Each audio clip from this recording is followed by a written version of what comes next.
USSR. So world war second के बाद दो पावर बहुत ज़्यादा स्ट्रांग हो चुकी थी। वेस्टर्न वर्ल्ड में सिर्फ यूएस था और ईस्टर्न वर्ल्ड को रिप्रेजेंट करता था यूएसएसआर। और इसीलिए पूरा वर्ल्ड दो पोल्स में बढ़ चुका था, मतलब दो पावर में बढ़ चुका था। तो ये बाइपोलैरिटी का वर्ल्ड था।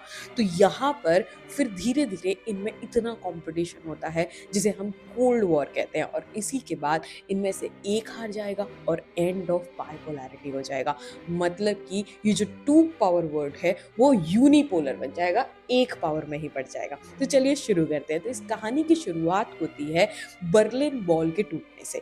1989 में बर्लिन वॉल क्या है, टूट रही होती है, मतलब लोग उसको तोड़ रहे होते हैं। ये बर्लिन क्या है? और तो देखो 1945 में वर्ल्ड वॉर सेकेंड खत्म हुआ था। जब वर्ल्ड वॉर सेकेंड खत्म हुआ तो एलाइज टीम जो थी वो विनर थी। देखो कोई भी जो वॉर होता है वो दो टीम्स के बीच में होता है।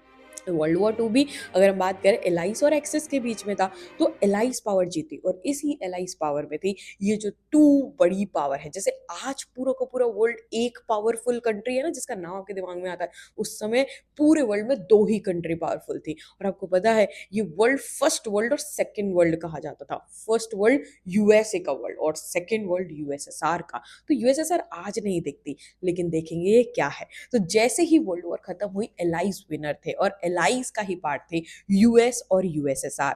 तो जब कोई पावर जीतती है, सपोज कोई टीम जीती तो उसको वर्ल्ड कप मिलता है या कोई भी चीज मिलती है, वैसे ही जब एलाइज जीते तो पूरी दुनिया में मतलब एक्सिस पावर की जितनी भी चीजें थी, क्योंकि जर्मनी था, हिटलर आप जानते ही हैं, तो हिटलर की जर्मनी की कैपिटल बर्लिन, आज भी जर्मनी कैपिटल क्या है? बर्लिन।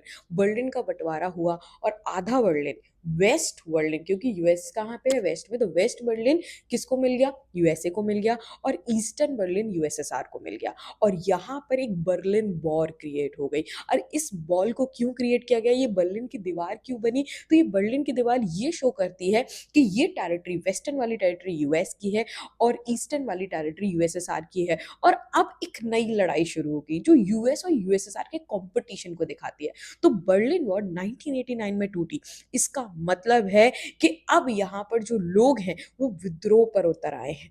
अब वो लोग हैं उनको क्या करना है, क्योंकि ईस्टर्न साइड से वॉल टूटना शुरू हुआ। तो जो ईस्टर्न साइड किसका है? यूएसएसआर का है। मतलब अब कोई भी यूएसएसआर का साथ नहीं रहना चाहता है, लोग फ्रस्ट्रेटेड हैं। तो अब ये बर्लिन वॉल क्यों टूटी? क्योंकि 1945 में वर्ल्ड वॉर टू के बाद तो चलो बर्लिन किसका हिस्सा हो गया था?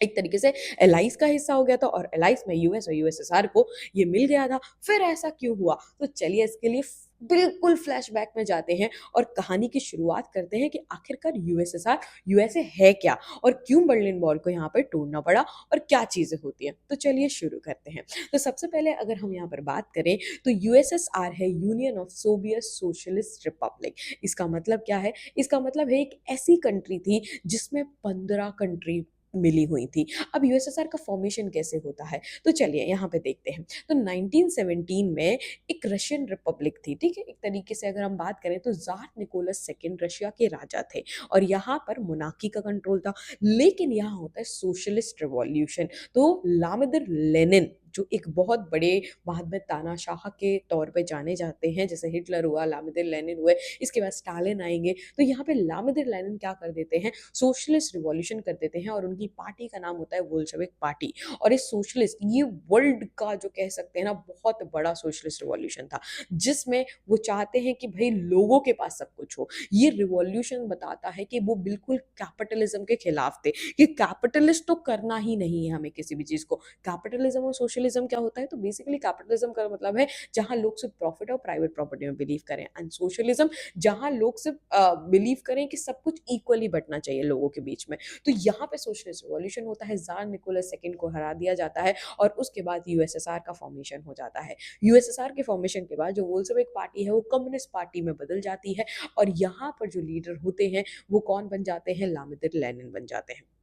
इसके बाद अगर यूएसएसआर की बात करें तो ये जो कंट्री बनी, ये किस ऑब्जेक्टिव पे बनी? तो बेसिकली ये बनी कि यहाँ पर इगैलिटेरियन सोसाइटी होगी। मतलब अगर कोई भी एक चीज़ भी लेके आएँगे ना, मतलब सबकी इनकम होगी तो 50-50 रुपए ही इनकम होगी, तो इक्वालिटी होगी और सब कुछ स्टेट के कंट्रोल में होगा। मतलब कम्युनिस्ट पार्टी के सब कुछ कंट्रोल में यहाँ पर होगा, तो कम्युनिस्ट पार्टी ही सबसे स्ट्रॉन्ग होगी, उसी के कंट्रोल में यहाँ पर होगा। तो अगर हम यूएसएसआर की बात करें तो जो प्रेज़ेंट डे आपका रशिया है, और रशिया के अलावा यहाँ पे 14 और कंट्रीज़ हैं, लाइक लाटविया, एस्टोनिया, लिथुआनिया, और यहाँ पर जितनी भी ये कंट्री है, ये सब मिला के यूएसएसआर को बनाती हैं। और जब 1945 में वर्ल्ड वॉर सेकंड खत्म हुआ था, तो यूएसएसआर ने बहुत सारी ईस्टर्न यूरोपियन कंट्रीज जो हिटलर के कंट्रोल में थी, फासिस्ट रिजीम, फासिस्ट का मतलब क्या होता है, डिक्टेटरशिप थी, उससे आज़ाद भी करवाया था। तो अब अगर हम बात करें तो यहाँ पे यूएसएसआर है जो ईस्टर्न यूरोपियन कंट्रीज के साथ में सेकेंड वर्ल्ड बना रहा है, और वहीं पे वेस्टर्न यूरोपियन कंट्रीज और यूएस जो है वो फर्स्ट वर्ल्ड बना रहा है। तो एक तरीके से पूरा वर्ल्ड जो है वो दो पार्ट में क्या हो चुका है, डिवाइड हो चुका है। तो 1945 में जैसे ही वर्ल्ड वॉर सेकंड खत्म हुई, उसके बाद में जो यूएसएसआर था उसने एक पैक्ट, मतलब कह सकते हैं ना, यूएस और यूएसएसआर की अकेली, अब वर्ल्ड वॉर के बाद एक और लड़ाई शुरू हो गई है यूएस और यूएसएसआर की, जिसको कोल्ड वॉर का नाम दिया गया। क्यों कोल्ड वॉर? क्योंकि इसमें एज सच मिलिट्री का इस्तेमाल नहीं किया गया, जैसे न्यूक्लियर बॉम्ब वगैरह वर्ल्ड वॉर सेकंड में हो रहे थे यहाँ पर, वैसा एक्सप्लोजन यहाँ पे नहीं हुआ।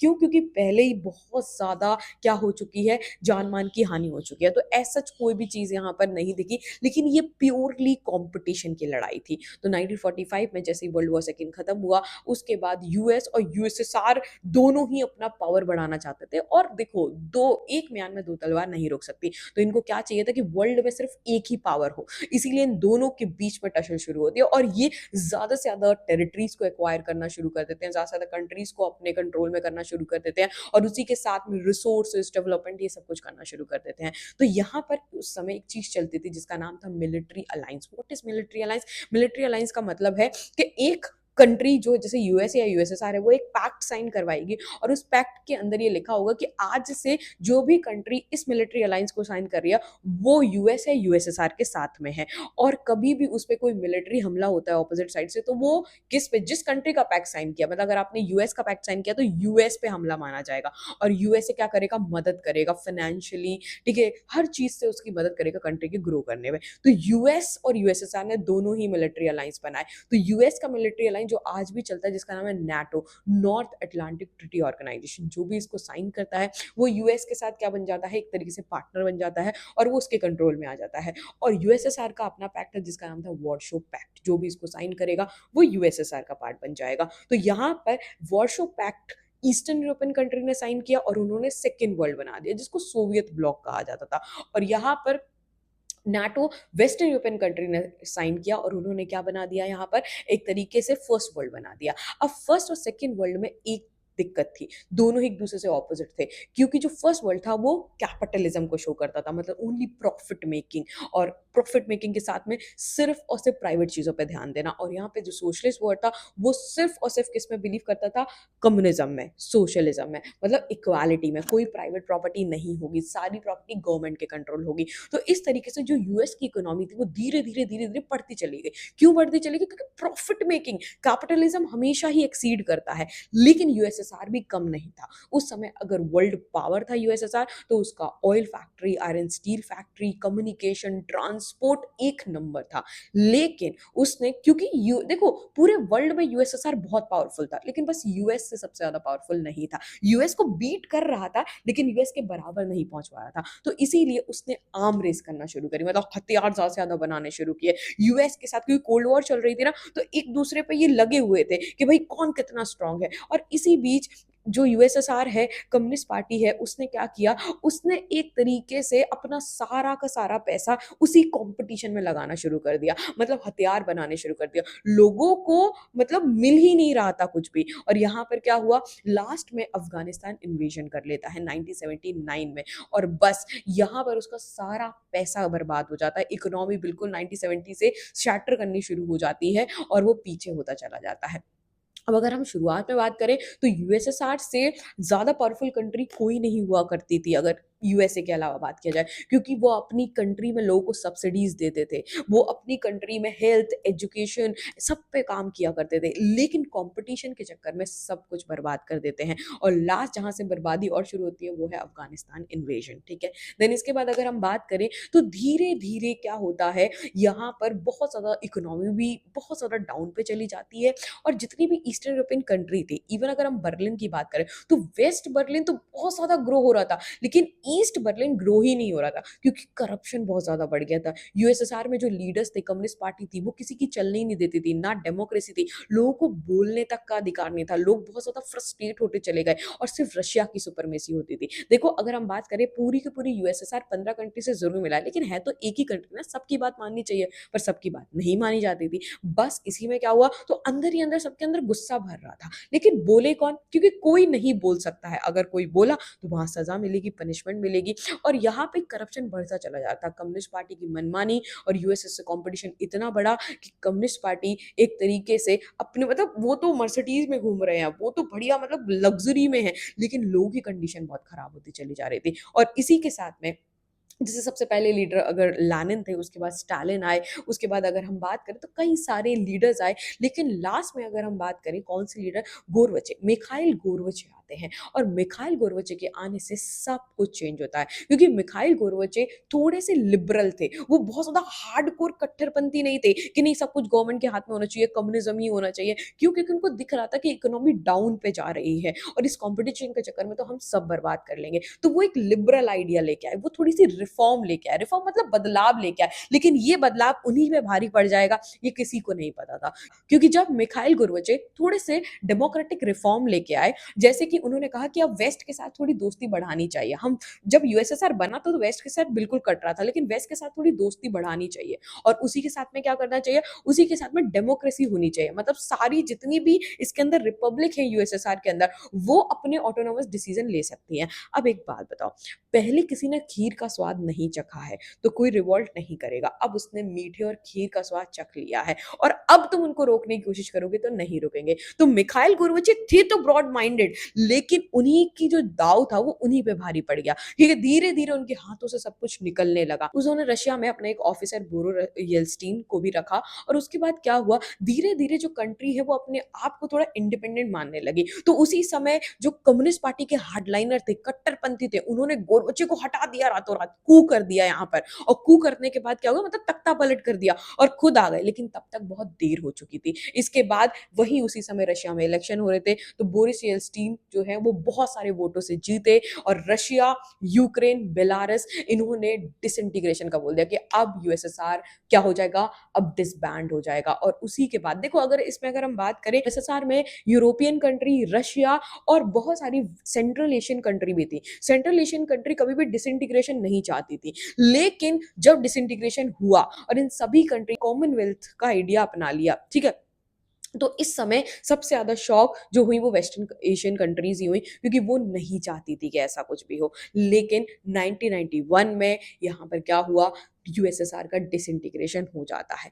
लेकिन 1991 में यहाँ पर क्या हुआ, यूएसएसआर का डिसइंटीग्रेशन हो जाता है। जैसे यूएसएसआर का डिसइंटीग्रेशन होता है तो 1991 में यूएसएसआर डिसइंटीग्रेट हुआ, तो उससे पहले अब वापस आ जाओ, 1989 में क्या हुई थी, 1989 में यहाँ पे लोगों की फ्रस्ट्रेशन इतनी ज्यादा बढ़ गई थी ना कि उन्होंने बर्लिन वॉल को ही तोड़ दिया, क्योंकि ईस्ट साइड बिल्कुल गरीब है और वेस्ट साइड बर्लिन का बहुत ही ज्यादा रिच है। तो लोगों को जो कैपिटलिज्म है वो बहुत ज्यादा पसंद आने लगा। जो लोग पहले सोशलिज्म और कम्युनिज्म की बड़ाइयां करते थे, इसीलिए उन्होंने वार्सो पैक्ट साइन किया था, वो सारी कंट्रीज को अब कौन अच्छा लगने लगा था, अब वो सारी कंट्रीज को कैपिटलिज्म अच्छा लगने लगा था, और उन्होंने बर्लिन वॉल को भी तोड़ दिया और 1991 में यूएसएसआर डिसइंटीग्रेट हो गया। डिसइंटीग्रेट होने के बाद यूएसएसआर पे बहुत ज्यादा, अगर हम बात करें, कॉन्सिक्वेंसेस बहुत भारी थे, क्योंकि देखो पहला कॉन्सिक्वेंसेस तो विजिबल क्या दिखा कि जो कोल्ड वॉर चल रही थी, बाइपोलैरिटी थी, अब वो बाइपोलैरिटी का एंड हो चुका है, मतलब कि अब एक तरीके से कोल्ड वॉर खत्म हो चुकी है। जो यूएस यूएसएसआर के बीच में जो कोल्ड वॉर थी वो खत्म हो चुकी है। सेकंड जो बाइपोलैरिटी, मतलब दो पोल में, दो पावर में पूरा वर्ल्ड बटा हुआ था, अब वो भी खत्म हो चुका है। यूनिपोलर वर्ल्ड बन चुका है। अब यूएस की हेगेमनी, यूएस का दबदबा है, और उसी के साथ अब हम आगे देखेंगे किस तरीके से हर एक कंट्री पे अलग अलग इस चीज का इम्पैक्ट पड़ा। तो अगर हम डिसइंटीग्रेशन के कारण देखें तो कारण यही थे, इंटरनल वीकनेस, क्योंकि अपने में ही इतना ज्यादा यूएसएसआर के डिसइंटीग्रेशन के यही कारण है, वो बहुत ज्यादा करप्शन हो चलने लगा था, बहुत ज्यादा आपस में ही जो ईस्टर्न यूरोपियन कंट्रीज थी जो वार्सो पैक्ट से थ्रू जुड़ी हुई थी, अब उनको भी पार्ट नहीं होना था। इवन लोगों की सुनी नहीं जा रही थी। Even lack of democracy, lack of, अगर हम बात कर सकते हैं ग्रोथ, ग्रोथ ही नहीं बची हुई। ने कॉन्सिक्वेंसेस क्या देखे कि अब कोल्ड वॉर खत्म हो चुका है, क्योंकि ऐसा टूट गया, एक टीम हार गई है। और दूसरी चीज क्या हुई, बाइपोलैरिटी भी एंड हो चुकी है। इसीलिए द एंड ऑफ बाइपोलैरिटी है चैप्टर का नाम, कि यूएसएसआर के खत्म होने से जो दो पावर की टसल थी वो भी अब खत्म हो चुके थे, और उसके साथ में नए नए इंडिपेंडेंट जो देश थे वो अब सामने आते हैं। रशिया सामने आता है, यहाँ पर वेस्ट एशियन कंट्रीज नई नई इंडिपेंडेंट हो चुकी थी, ये सब कुछ सामने आता है। लेकिन एक चीज जो इसमें बर्बादी हुई, या फिर देखो गोरबचेव ने तो सब कुछ अच्छा ही किया था। क्यों? क्योंकि कोई भी चीज को आप बिल्कुल सोचकर बहुत फास्ट करने की कोशिश करते हो ना, कि जल्दी जल्दी हो जाए, तो नहीं हो सकती है। हर चीज में टाइम देना पड़ता है, आपको एक प्लानिंग करनी पड़ती है, सोचना समझना पड़ता है, तब वो चीज हो पाती है। तो यहाँ पे गोरबचेव ने यही किया कि एकदम से सडनली डिसीजन ले लिया, जिसकी वजह से सब कुछ बर्बाद हो गया। नेक्स्ट बर्बादी तो अब आएगी। डिसइंटीग्रेशन हो चुका है, और डिसइंटीग्रेशन के बाद में जो लोग हमेशा से सोशलिस्ट रिजीम को मानते थे, जो लोग हमेशा से समाजवादी थे, जिनके ऊपर हमेशा से गवर्नमेंट कंट्रोल था, हर चीज पे गवर्नमेंट कंट्रोल था, एकदम से अगर वो कैपिटलिज्म को अपनाएंगे, मतलब जहां सब कुछ प्राइवेट है, तो दिक्कतें तो आएंगी। तो होती है शॉक थेरेपी। तो क्या है शॉक थेरेपी? शॉक थेरेपी का मतलब सडन ट्रांजिशन।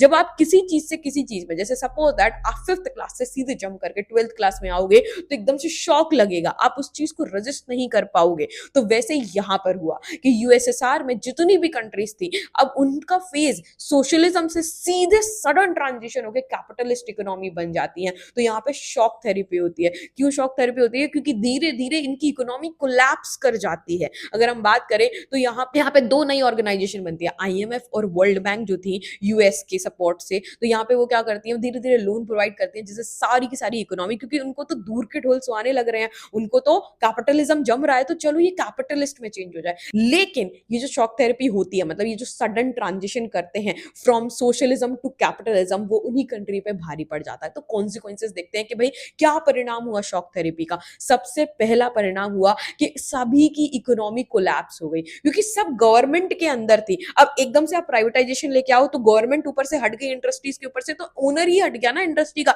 अब किसी के अंदर इंडस्ट्री है ही नहीं, और अब जब इंडस्ट्री नहीं है, तो इंडस्ट्री की वैल्यूएबल प्रोडक्ट, इंडस्ट्री के दाम गिर गए। दाम इतने ज्यादा गिर गए कि कौड़ियों के भाव लोगों ने चीजों को खरीदा। तो इसको लार्जेस्ट गराज सेल कहा जाता है हिस्ट्री की, क्योंकि अब जिन चीजों की कभी मिलियन में वैल्यू हुआ करती थी, अब वो जीरो पे आ गई, क्योंकि कोई ओनर नहीं है, कोई ढंग से चलाने वाला नहीं है, कुछ पीक पे नहीं है, तो कोई क्यों ही किस चेंज में खरीदेगा, ठीक है, या कोई क्यों ही लेगा। रशिया की करेंसी रूबल क्रैश हो जाती है, और उसके साथ में देखो उस समय जो लोग थे यूएसएसआर के, उनको सब्सिडीज पे चलने की आदत थी, गवर्नमेंट वेलफेयर की आदत, क्योंकि गवर्नमेंट उनका सब कुछ करती थी। अब एकदम से गवर्नमेंट हट गई, ना उनके पास सब्सिडी या कुछ नहीं है, तो फूड क्राइसिस आ जाती है, लोगों के पास खाने तक के लिए पैसे नहीं थे। तो ये शॉक थेरेपी के कॉन्सिक्वेंसेस। शॉक थेरेपी का सबसे बड़ा कॉन्सिक्वेंसेस था कि सभी कंट्रीज ने जल्दी जल्दी सोचा, जितनी भी वेस्ट एशियन कंट्री थी, चाहे तुर्कमेनिस्तान की बात कर लो, चाहे रशिया की बात कर लो, इन सब ने बहुत जल्दी जल्दी अपना कॉन्स्टिट्यूशन बनाया। तो कॉन्स्टिट्यूशन में अब देखो, इनको नहीं पता था कि किस तरीके से डेमोक्रेसी चलनी है, कि अब कैसे कुछ भी होना है, तो इन्होंने जल्दी जल्दी सारी पावर ज्यादा से ज्यादा प्रेसिडेंट के हवाले कर दी। तो जब प्रेसिडेंट कोई भी बनेगा, वो थोड़े टाइम के बाद उसने क्या किया, उसने सारी पावर अपने ही कंट्रोल में कर दी। तो बहुत सारी कंट्री जिन्होंने ऐसा डेमोक्रेसी से शुरुआत की थी, वो प्रेसिडेंशियल रूल के अंदर चली गई। तो ये बहुत सारी दिक्कतों का सामना यहाँ पर करना पड़ रहा है। ये सारी कंट्री, चाहे रशिया हो, चाहे तुर्कमेनिस्तान हो, उज्बेकिस्तान हो, यहाँ अजरबैजान हो, धीरे धीरे इन्होंने अपनी नेचुरल रिसोर्सेज के हवाले, ऑयल, नेचुरल गैस के हवाले धीरे धीरे इकोनॉमी को रिवाइवल करना शुरू किया। और 2000 के बाद से इनका इंटरनेशनल ट्रेड बढ़ा और इनकी इकोनॉमी दोबारा सर्वाइव की। बात हो गई कि किस तरीके से यूएसएसआर के टूटने से पूरे यूएस यूएसएसआर पे क्या-क्या परिणाम पड़े, पर इंडिविजुअली हर कंट्री पर भी अपना एक अलग इम्पैक्ट था। जैसे अगर यूएसएसआर की अगर मैं बात करूँ, तो ये रशिया, यूरोपियन कंट्री और आपकी सेंट्रल एशियन कंट्री में डिवाइडेड था। तो रशिया में चेचन्य और दागिस्तान, ये 2 रीजन है जिनको भी रिपब्लिक चाहिए थी, ये भी सिविल वॉर पे। तो हर एक इंडिविजुअल कंट्री में सिविल वॉर की कंडीशन आ गई। सिविल वॉर का मतलब क्या होता है कि अपनी ही कंट्री के अंदर विद इन द टेरिटरी लोग क्या करने लगते हैं, रिवॉल्ट करने लगते हैं, लड़ाइयां हो जाती हैं। तो सिविल वॉर की कंडीशन आ गई। तो चेचन्य और दागिस्तान यहाँ पे रिपब्लिक की मांग कर रहे थे, क्योंकि यूएसएसआर टूट गया है तो अब हमें भी तोड़ दो। वैसे ही अगर मैं सेंट्रल एशिया की बात करूं, तो यहाँ पे 2001 तक तुर्कमेनिस्तान में सिविल वॉर चली, और उसी के साथ साथ यहाँ पर जॉर्जिया में भी इंडिपेंडेंट नेशंस की मांग की गई, और उसी के साथ में यहाँ पे अजरबैजान में,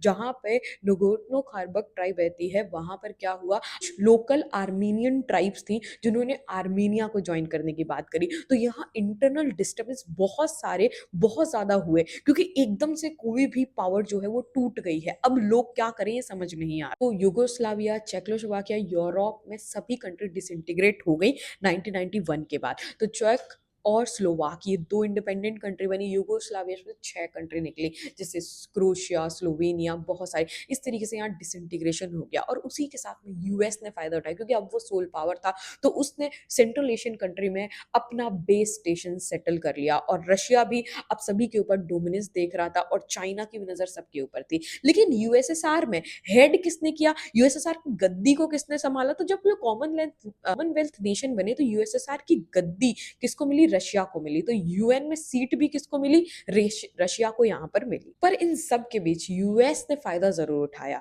उसने चाहे युगोस्लाविया हो, वहां पर उसने सिविल वॉर करवाई है, नेटो ने वहां पर बॉम्बिंग की हुई है, चाहे वेस्ट एशियन कंट्री हो, कहीं पर हो, यूएसए ने बिल्कुल मौका नहीं छोड़ा कि वो वहां पर क्या कर ले, अपना सेटअप कर ले, कब्जा कर ले। तो ये था पूरा का पूरा एंड ऑफ बाइबल डे, और किस तरीके से यहाँ पे सब कुछ एंड हुआ। और उसी के साथ में अगर मैं बात करूं, तो लास्ट में, क्योंकि हम यहाँ पर इंडिया के पर्सपेक्टिव से बात कर रहे हैं, तो पोस्ट कम्युनिस्ट कंट्रीज के साथ में, मतलब पोस्ट कम्युनिस्ट कंट्री का मतलब क्या है कि यूएसएसआर के टूटने के बाद जितनी कम्युनिस्ट कंट्री थी, उनके साथ इंडिया के रिलेशन कैसे थे। तो अगर मैं रशिया की बात करूं, तो यहाँ रशिया के साथ हमेशा से ही इंडिया के बहुत स्ट्रॉन्ग रिलेशन रहे हैं, क्योंकि हमारे 2001 में उनके साथ में 80 बायलेटरल ट्रेड अग्रीमेंट थे। रशिया हमेशा टेररिज्म पर इंडिया की मदद करता है, कश्मीर इश्यूज पे मदद, तो और इंडिया के लिए रशिया बिगेस्ट मार्केट है ही। और उसके साथ में अगर हम बात करें, तो बाकी की कंट्रीज के साथ में भी हमारा हमेशा से ट्रेड अच्छा रहा है। जैसे वेस्ट एशियन कंट्री से हमारा ऑयल ट्रेड हो गया, रशिया के बाद हमने यहाँ पे किया है। और इसके अलावा अगर हम बात कर ले, तो यूरोपियन कंट्री के साथ भी हमारे रिलेशन कभी एज सच बहुत ज्यादा खराब नहीं हुए हैं।